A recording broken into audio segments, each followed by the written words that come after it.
Les Nuits de la Mayenne fêtent cette année leur 40e anniversaire. À partir du 15 juillet et jusqu'au 10 août, 15 spectacles différents sur 12 sites seront proposés au public.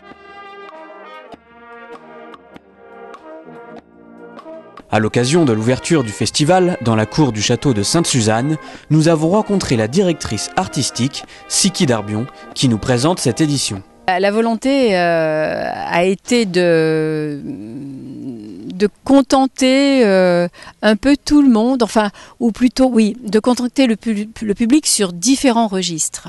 Alors, il y a aujourd'hui ce mariage de Philomène et Félix, donc on aura bien sûr le spectacle Les Jours Heureux. Donc ça fait partie, c'est l'ouverture du festival. Donc la volonté était de rassembler les générations, de faire en sorte d'avoir un spectacle tendre, drôle, mais sans excès. Donc voilà, c'est un petit peu tout ça.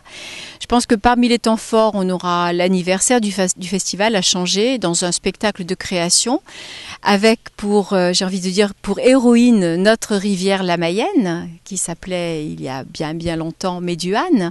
Donc des chants pour Méduane avec des artistes exceptionnels, puisqu'on accueillera François-René Duchâble, qui est un pianiste évidemment. On accueillera également l'ensemble vocal du Maine, Harmonia 53, donc sous la direction d'Yves Parmentier. C'est aussi quelque chose d'important pour nous les Mayennais.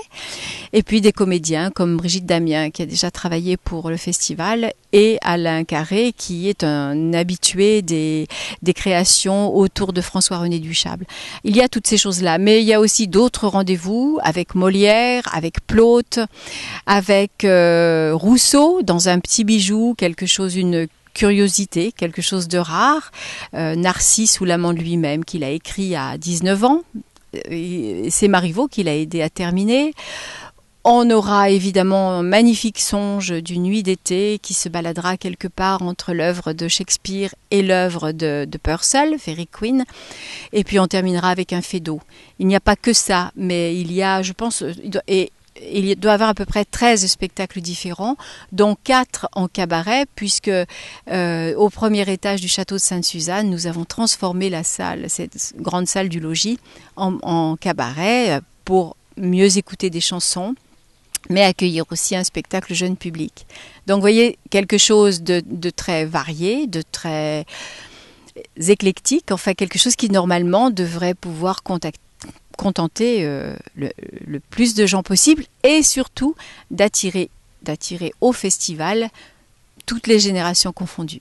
À noter que cette 40e édition sera la dernière de Siki Darbion, après 25 ans passés au service du festival. Je crois que c'est ce festival qui a fait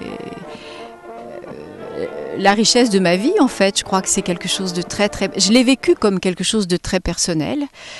J'ai voulu faire des choix en suivant mes émotions, ou en tout cas les émotions qui me paraissaient devoir rassembler les uns et les autres.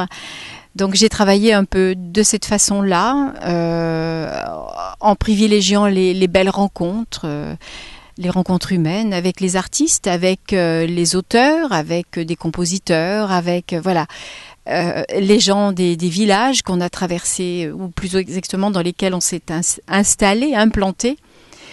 Ça a été tout ça. C'est une histoire, ce sont des histoires d'amitié, ce sont des histoires de vie. Parce que c'est vrai que j'ai beaucoup aimé faire la proposition de spectacles qui évoquent des chemins de vie, justement, des évolutions, des initiations, et on trouve beaucoup ça dans le répertoire. Et pas que dans le répertoire, puisque le théâtre, c'est ça, c'est l'histoire des hommes.